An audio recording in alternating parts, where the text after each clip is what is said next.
بسم الله الرحمن الرحيم الحمد لله وكفى والصلاة والسلام على رسول الله وعلى آله وصحبه ومن والاه أما بعد رب يسر ولا تعسر وتمم بالخير وبك نستعين يا فتاح رب اشرح لي صدري ويسر لي أمري واحلل عقدة من لساني يفقهوا قولي رب زدني علما والحقني بالصالحين سبحانك لا علم لنا إلا ما علمتنا إنك أنت العليم الحكيم سبحانك لا فهم لنا إلا ما فهمتنا إنك أنت الجواد الكريم. My dear respected brothers and elders and sisters in Islam,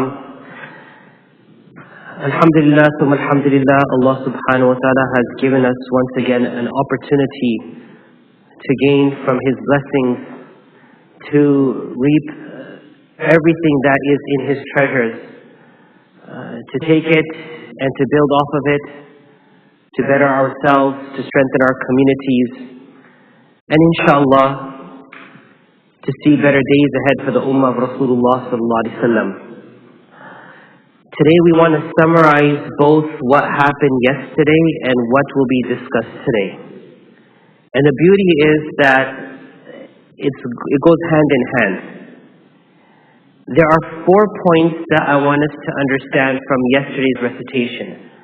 And I want us all to contemplate on these verses and its message as we listen to the recitation today, because its relevance is still there.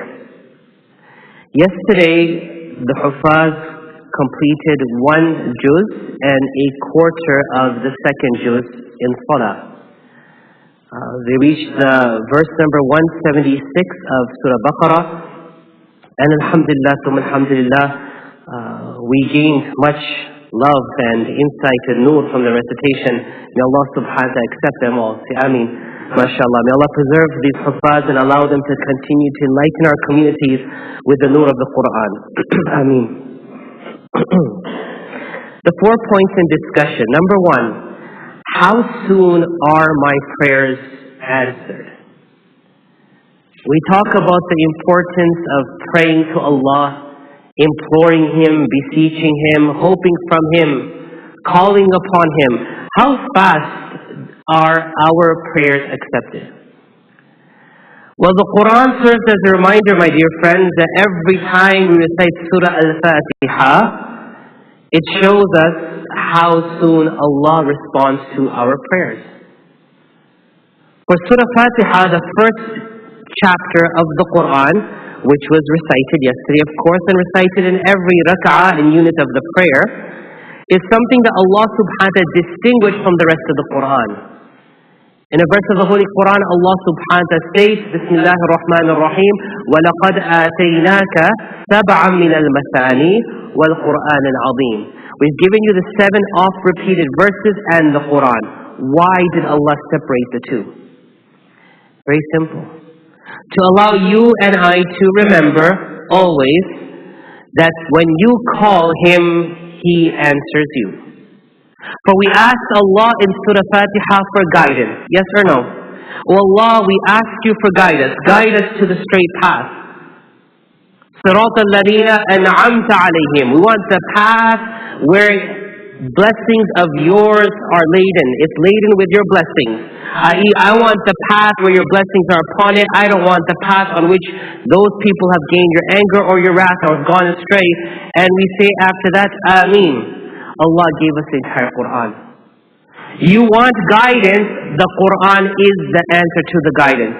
The reason Surah Fatiha is separated from the Quran is because Surah Fatiha is the supplication and the Quran is the answer.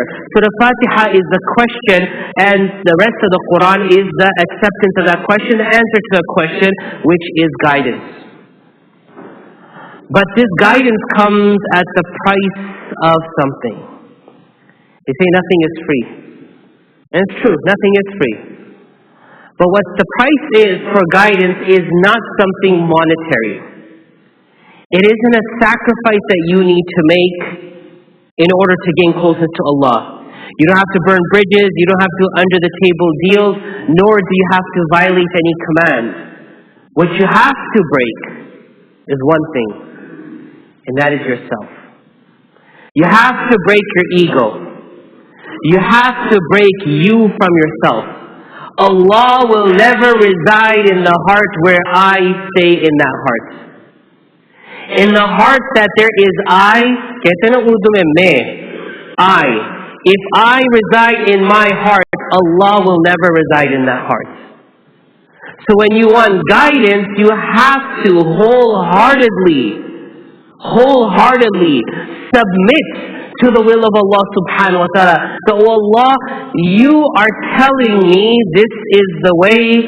I will remove myself from the equation and allow you to take me through this way. I allow you to be my navigation. I allow you to be my driver. Take me to the path that you want for me. So number one, how soon are my prayers answered? Instantaneously. As Surah Fatiha came, Allah gave us the Quran. As we talk about the removing of ourselves, how important is it? How important is it for me to remove myself from the equation in order to gain from Allah? It is vital. It is vital. Because the story of this surah was recited yesterday, known as the story of the cow. And this story, subhanAllah, speaks volumes to us in our current day and age. It shows within it signs of deterioration of the ummah, but still gives hope for rectification. Let me tell you those stories. وَإِذْ قَالَ مُوسَى لِقَوْمِهِ إِنَّ اللَّهَ يَأْمُرُكُمْ أَن تَذْبَحُوا بَقَرَةً.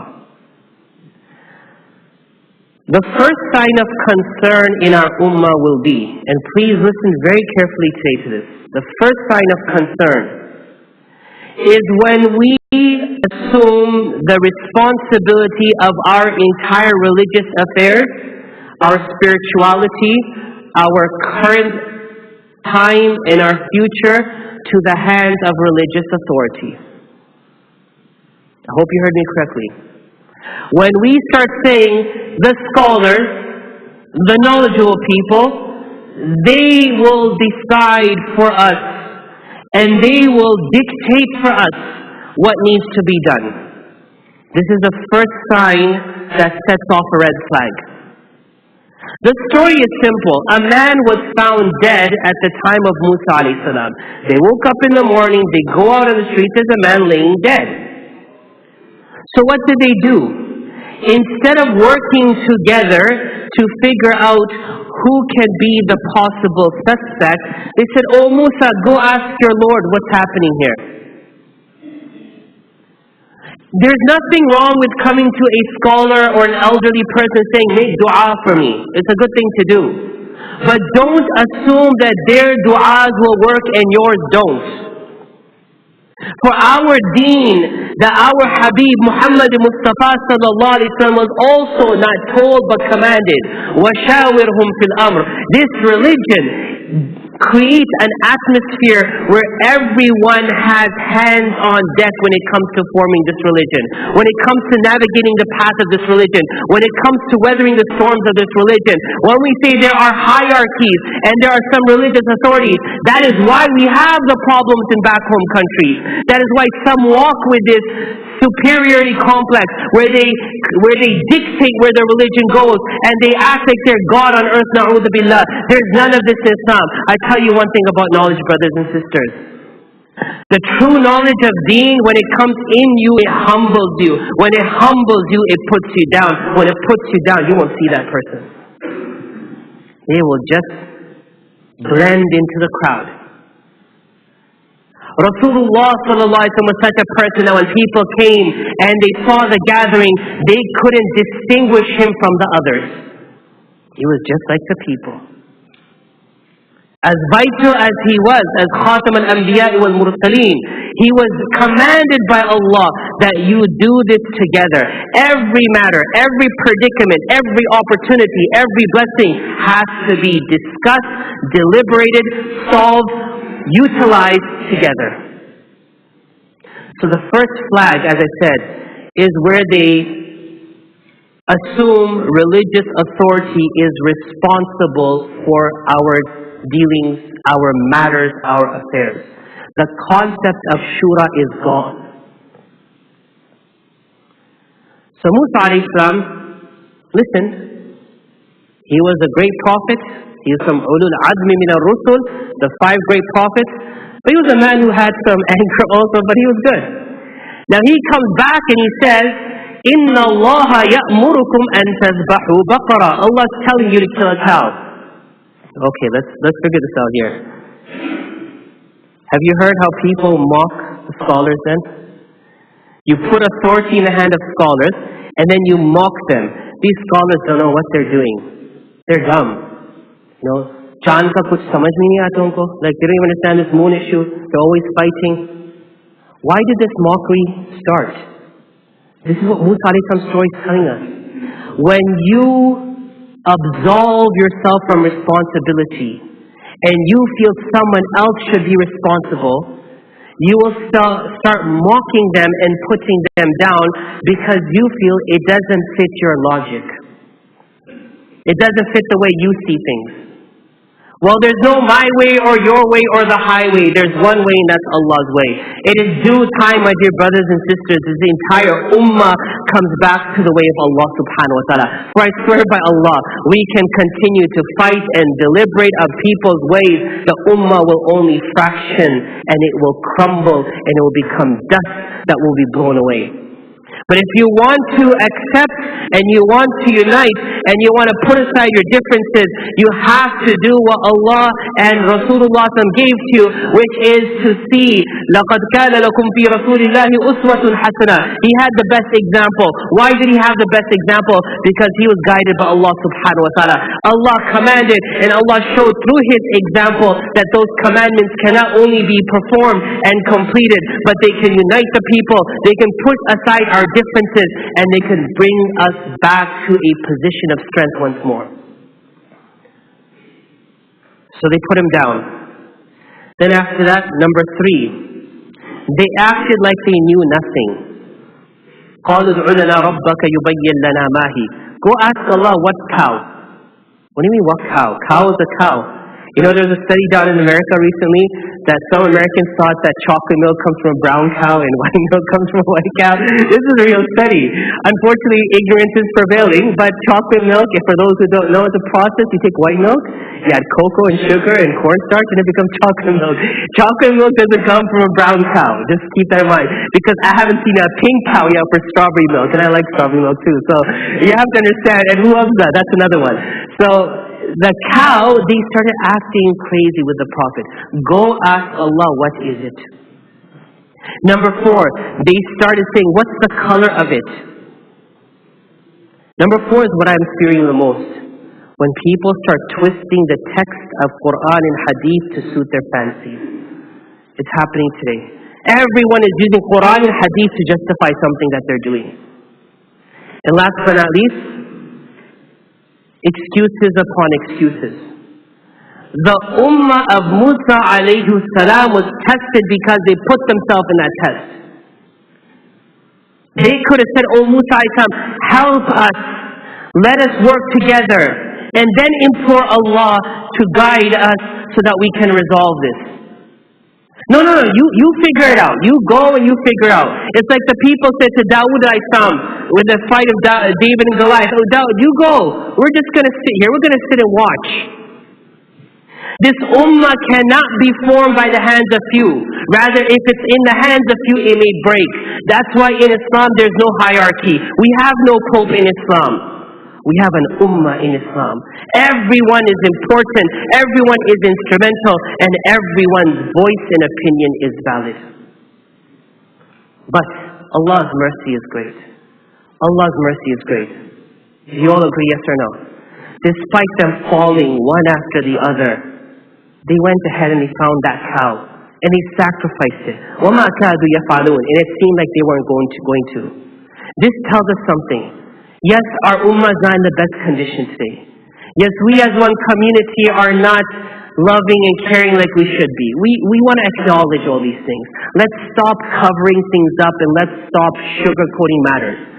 It's not perfect. But Allah's telling us, especially in this month of Ramadan, it's up to you to let bygones be bygones and come together and work towards the future. I just spent almost 2 hours at the house of the parents of the 19-year-old who died. And tomorrow is his janazah at 1 o'clock here, at 2 o'clock. And my plea to all of you is one thing. For the sake of Allah, we need each other. Our kids cannot survive the storm out there. I am personally starting to give up. This community is great, but it has great challenges. And if we don't work together, I'm not here to save anyone. I can just about save myself if I'm lucky. So the question lies in your hands tonight, my dear brothers and sisters. Do you want this community to be saved? Do you want this community to be protected? Do you want your children and your families, your sons and your daughters, your spouses and your grandchildren to be saved? If you want them to be saved, stop everything. And learn from the story of Musa alayhi salam that's come together. Because we all say we trust Allah. But this story asks us a very simple question. Do you trust the process of Allah? Because the process of Allah is always against logic.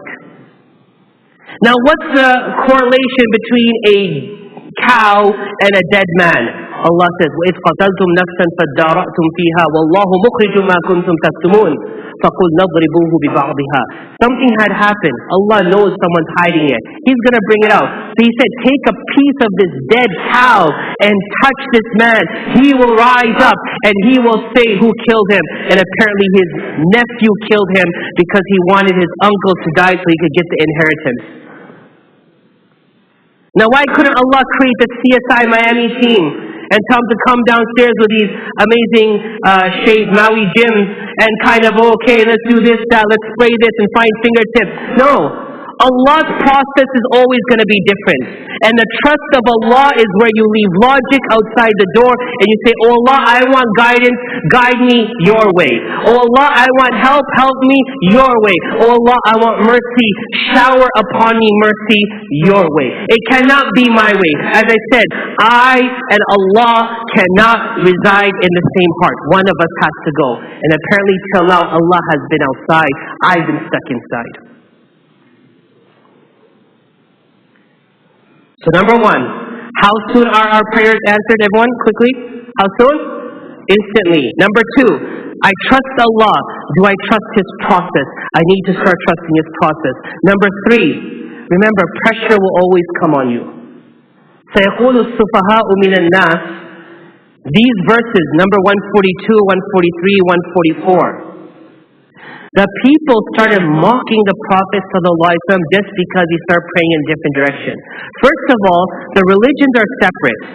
First of all, the cultures are different. First of all, the books are different. First of all, everything is different. There was already differences. But the second he moved from Aqsa to Kaaba, they started mocking.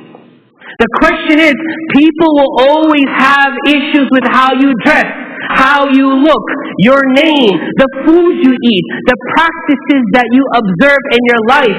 How much are you willing to compromise yourself?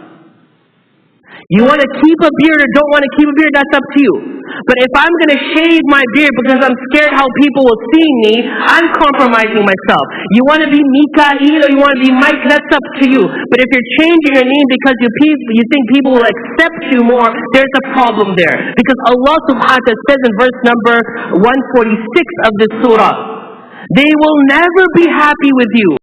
They will never. No one will be happy with you until you fully follow their ways.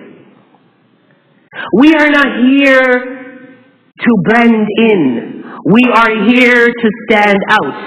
Our features are not our prime identity. Our identity is what we bring to the table. Yeah, I eat different. I sleep different. I observe different practices. I worship differently. But that's my way. Many people say after 9/11 we had to go down under. We didn't have to go anywhere. We had to come out on the streets and show them what Islam was. The fact that we went into our cocoons and into our holes and into our houses and into our man caves and into our garages and into our closets, that's why things are happening. We need to come out. We need to be there for our children. We need to be there for Islam. And we need to be there for Allah subhanahu wa ta'ala. Because Allah subhanahu wa ta'ala did not create us an ummah of chickens. He made us an ummah that stands proud for who they are. We don't hurt anyone. We do not threaten anyone's life, nor do we threaten anyone's religion. We are Muslims. We are here to save everyone. Save everyone as we save ourselves also.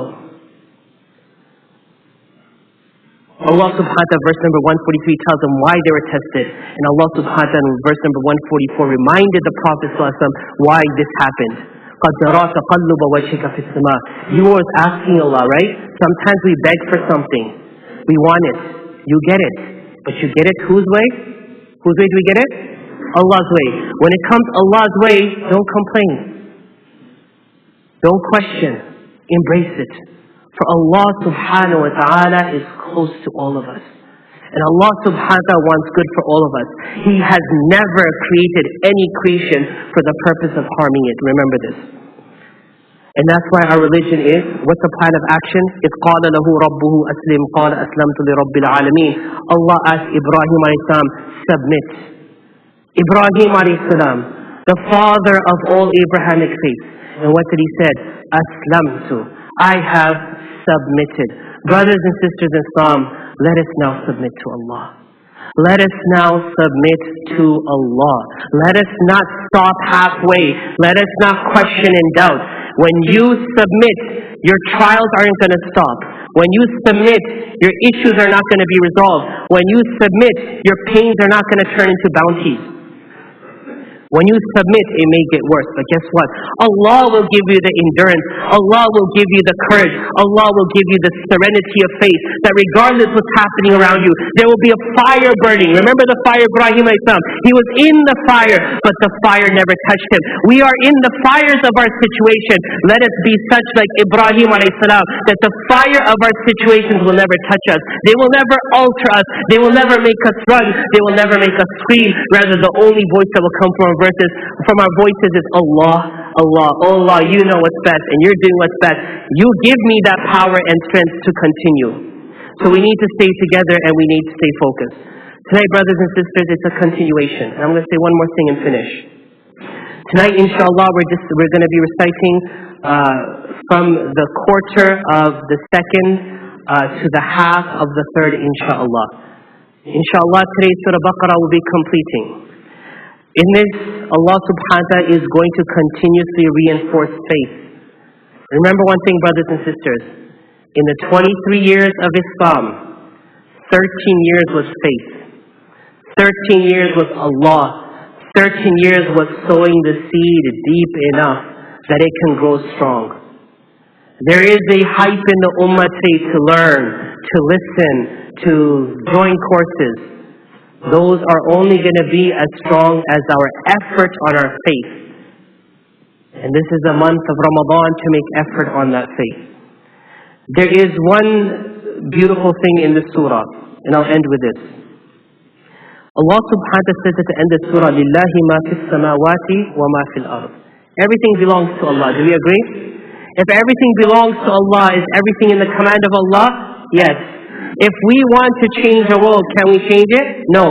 But if we connect to Allah and ask Allah to change the world, will He change it? Yes, He will. Logic. Let's use common sense here. Am I going to change the minds of 7 billion? Or am I going to connect with my Allah and allow Him to change? This is the month. Tell Allah, I submit. And yes, in this month I surrender. And Allah, you take over. In this verse, something really disturbing happened. وَإِن تُبْدُوا مَا فِي أَنفُسِكُمْ أَوْ تُخْفُوهُ يُحَاسِبْكُمْ بِهِ اللَّهُ. Sahaba were very worried about this. The verse says, if you express your actions or you hide it as your thoughts, Allah will judge you. What does this mean? The Sahaba came and said to Rasulullah that if we think about doing something bad, Allah will judge us on this. That's what the verse said. Imagine now, stop for a moment, stop. How many times do I think bad? Imagine if Allah held me back because one of my bad thoughts. Introspection. This month is about introspection. Look into yourself. We don't know, forget the actions that we're doing. What can be the obstruction from me getting to Jannah? فَيَغْفِرُ لِمَنْ يَشَاءُ وَيُعَذِّبُ مَنْ يَشَاءُ وَاللَّهُ عَلَى كُلِّ شَيْءٍ قَدِيرٌ. He will judge you on your actions, He will judge you on your thoughts, He will punish or He will forgive, and He is capable of all things. The Sahaba were very worried about this, but then Allah subhanahu wa ta'ala absolved the thoughts. No, not the thoughts. You will be judged on your actions. So brothers and sisters, make an intention to do something good. Think it right now. Think about something. You got a reward. Start doing it. You get the reward multiplied many times. Make it trend. Make it go viral. Everyone's reward becomes your reward. Isn't that the best investment? I'm not here teaching you a pyramid scheme. I'm teaching you a real thing. That when you start doing good and you allow others to do that good, all that reward comes into your account. And if you think about evil, do we get a sin, brothers and sisters? No. If we do an evil, do we get a sin? No. Allah says, angels, wait. Maybe he or she will realize and make tawbah, and you don't have to erase it. But when they don't, it's written. But it's written as what? One sin. But when you make tawbah, not only does Allah wipe it out, but Allah tells the angels in the creation that witnessed it, forget it. It never happened. Allah deletes it. Subhanallah. So tonight, as the Huffaz read, reflect on unity. Reflect on cooperation. Reflect on trusting the process of Allah beyond trusting Allah. Remember, your prayers are answered instantaneously. When you ask for it, Allah's doing it. Allow Him to do it. And last but not least, reflect on our actions. The actions that we've committed during the month of Ramadan. The actions that we committed before the month of Ramadan. What can they do to us? May Allah purify all of us. Qulu Ameen. May Allah subhanahu wa ta'ala strengthen us. May Allah subhanahu wa ta'ala help our ummah. May Allah subhanahu wa ta'ala unite our families. May Allah bond us with love and compassion and unity amongst all of us. Ameen ya Rabbil Alameen. Once again, inshallah, tomorrow after Dhuhr is the janazah prayer. A 19-year-old boy of our community has passed. Inshallah, I request everyone, if you can, take out the time, come and attend the janazah prayer, Dhuhr prayer. Be there for the family and be there for your brothers and sisters. Jazakumullah khairan.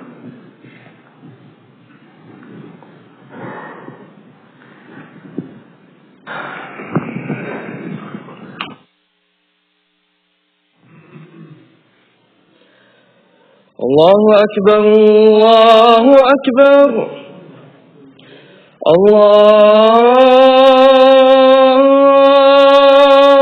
Akbar,